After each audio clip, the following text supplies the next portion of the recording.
Hi and welcome to the Chart Doctor Consultation Hour. My name is Evelyn Münster and I am a Chart Doctor. And you can become a Chart Doctor too. Just keep watching. Lately I organized the first Chart Doctor meetup, and together with about 10 other Chart Doctors we discussed a couple of Corona charts. And we found one chart particularly interesting. That was the Corona charts collection of David Kriesel. I want to show you our review process and even a quick and dirty remake of the original charts. You can find David Kriesel's charts on his website. There's an English and a German version, and they're basically the development over time of a couple of countries starting from March until today. In the Chart Doctor meetup we are using the Chart Doctor Decoding Canvas. This is a great tool to help you read a chart. It gives you 6 steps how to do this, and this makes a rather complex process a little bit more structured and also helps you to not forget important things. When you've made your own chart, you can assess this chart by the Chart Doctor Decoding Canvas and see your chart through the eyes of your audience. Alright, now let's dig into this.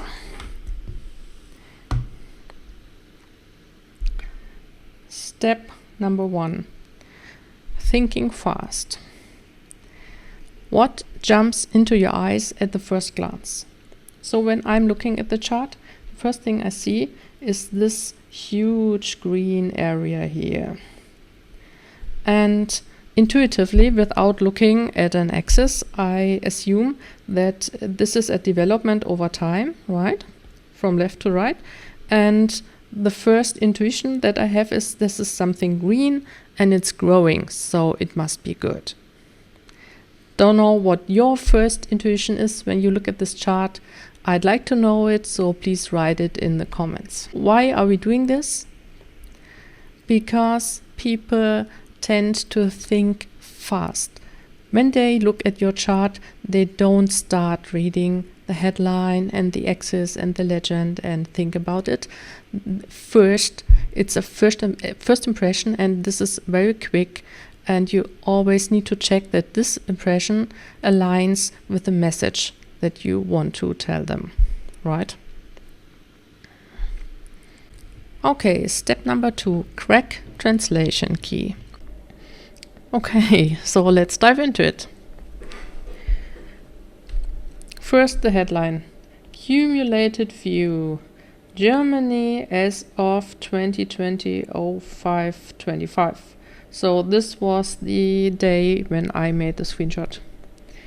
Okay, we are dealing with numbers in Germany. What's the topic? COVID cases in Germany from March until today, or 25th of May. Let's look at the chart type. So this is a stacked area chart. You can see this because we have here different areas, colored areas, and they are stacked on top of each other. This means that the green area goes not until the bottom, but it's actually stacked on top of the blue area, and the red area is stacked on top of the green area, right? Okay, let's look at the axis. Let's look at the x-axis. This is down below here, and obviously this is time, because we see names of months here and also some numbers that could be dates, so I assume this is time. And what about the y-axis? This is over here. There it tells us active cases percent change. What could this be? But oh wait, over here we have another y-axis. It tells us cumulated cases.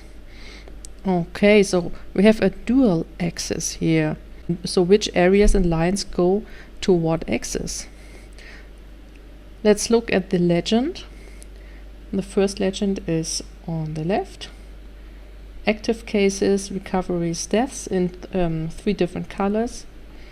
And they match with these areas here. So the blue area must be active cases, the green area recovery, and the red area deaths. Okay, but we have another legend. It's over here on the right, active cases percent change smooth. Okay, I remember we had active cases here on the left y-axis, so this must be a black line, and we have the black line here. Okay, makes sense. These are the active cases percent change smooth, but what does this mean? And what I also see is that the left y-axis has a 0 here in the middle, and it's also a little emphasized here, whereas the right y-axis had the 0 below. So we have actually two different zeros.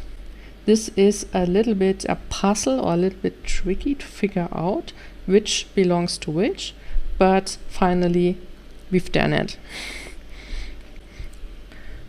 So while I'm pretty clear about the accumulated cases, I'm not sure what these active cases percent change smooth means. So probably if we have here a 20, so here the line crosses the 20, that means probably that on this day there was a 20% change compared to the day before. So this is a 20% increase. So if we had like 100 COVID cases the day before, then today we have 120, right? I think this is what it means. And what's with this wiggly line here? This light gray wiggly line behind.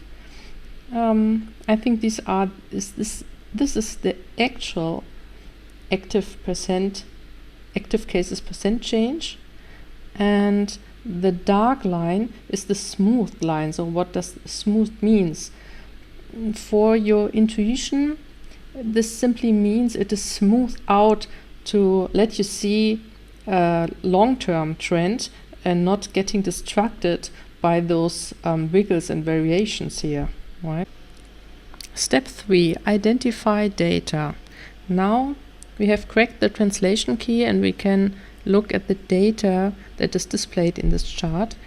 And I think it's pretty clear that we have these accumulated cases of all COVID patients in Germany. And for each day, we can see, for example, the 11th of May, we can see all the COVID cases in Germany.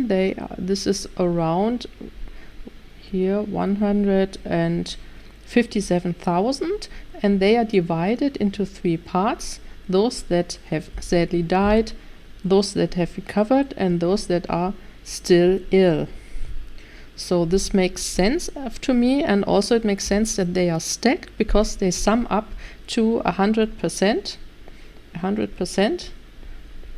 And 100% is all the COVID cases in Germany at this time. So why do we have this black line over here? What additional information can we read from this? So this is active cases percent change. Active cases is the blue area. We can see already in the blue area if the active cases increase or if the active cases decrease, right? But if there are only very little active cases, you see almost nothing in this chart because it has not enough space to show this.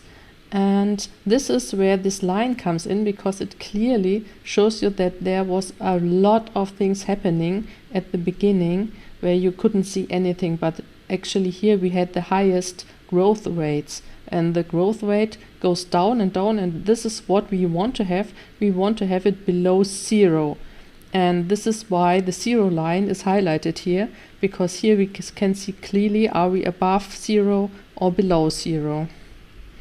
And this is what we want to know, and this is what I like about this chart, because it makes the chart really actionable. This is the step where I connect my knowledge with the data that I can see. And I'm pretty familiar with this number here on the top, the rising total sum in Germany. And what's a little bit new to me is these active cases, and this is why I like this chart so much, because this was the question I always had: how many active cases have we currently? And I think this is the only chart that tries to show it. It's not easy to get this number. It needs to be calculated, and this is where I add my knowledge to it, because I know that there's some kind of uncertainty here. It's calculated and you don't know it exactly, right? The other thing that we have to add in this chart is the high number of probably undetected cases that are not tested and still there. Maybe it's something like this or even bigger, we just don't know it. Step number 5, read the message. The author clearly put emphasis on the active cases, which is basically the load our hospitals and health system have to tackle. So I think this is a quite actionable information we get out of this chart. A second emphasis was put on the change. So this dark zero line clearly indicates, are we becoming better or worse? This is also what is comparable over all countries. The development of recoveries and deaths seem to be an afterthought, because stacking make their variations almost undetectable. The total of all cases connects this chart to our knowledge and all the other data vises out there. Step 6. Critical thinking and improvement ideas. In general, we like these charts very much, as they are more actionable than most corona charts that I have seen so far. Also, comparing the development of different countries while having their lockdown strategies in mind is super interesting. The smoothing makes the trend much clearer than the usual daily numbers that spark a discussion every Wednesday when the numbers go up. A short disclaimer: there are probably 1,000 more aspects we can talk about and that the author probably took into account. We are just scratching the surface here. We like that there were a lot of explanations around the charts. Also, magnifying the change with the percent change rate is a great help to detect the exact change at every point in time. As the emphasis is on the active cases, maybe they should have been a little bit more highlighted or standing out from all the other things. So if you highlight this area over here and maybe reduce a little bit the saturation of the color of those areas, that might maybe help. Also, green and red are not ideal colors to use in a data visualization because of colorblind people that cannot distinguish those two colors very well. And also with the red, this is a real alert color, and the emphasis was not on the deaths but on the active cases. So maybe use another color for deaths, like gray maybe. Also for people interested in deaths, because this is maybe also an interesting metric to measure, because it's not so dependent on the numbers of tests. Maybe you can make another chart just showing the deaths. Very small, tiny thing that just shows the running sum of the deaths.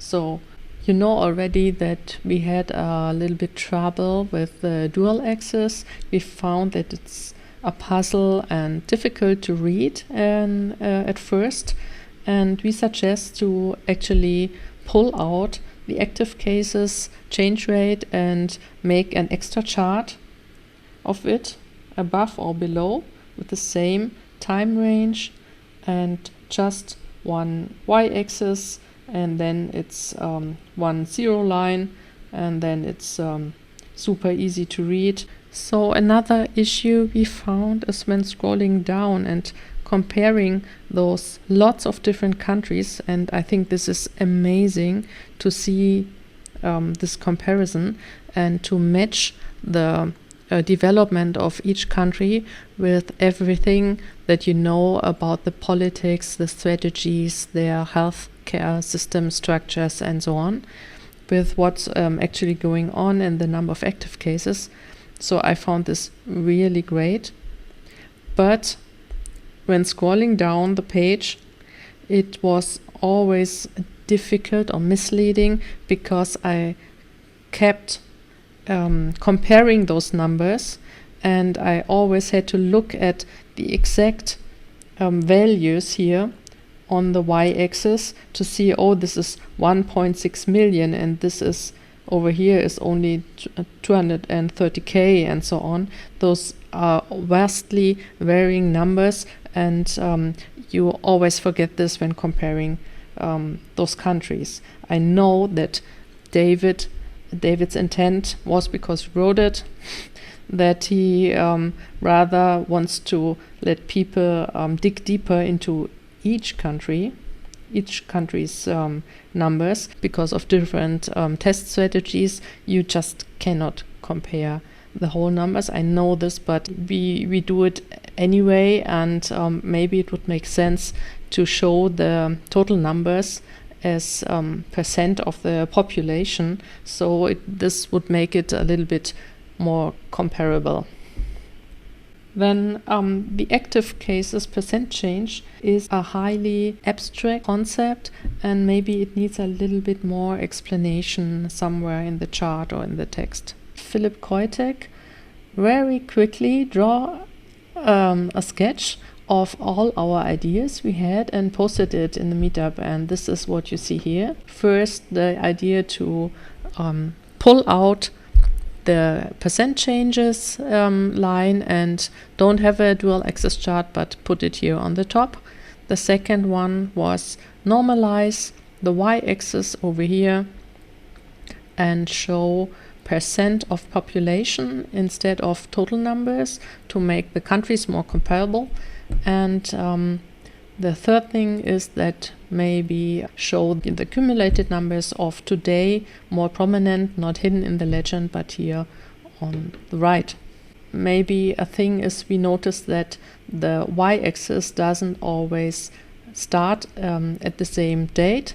This was a little bit irritating to us, so one can normalize the time range too, but maybe it's not possible, so I don't know. So these were all our findings. I hope you enjoyed it, and if you have something to add, so please write it in the comments. I'm always curious to hear about your thoughts. Also, you might want to subscribe to my channel, because this is the first video in the Chart Doctor Consultation Hour series in English, and there are more videos coming up soon.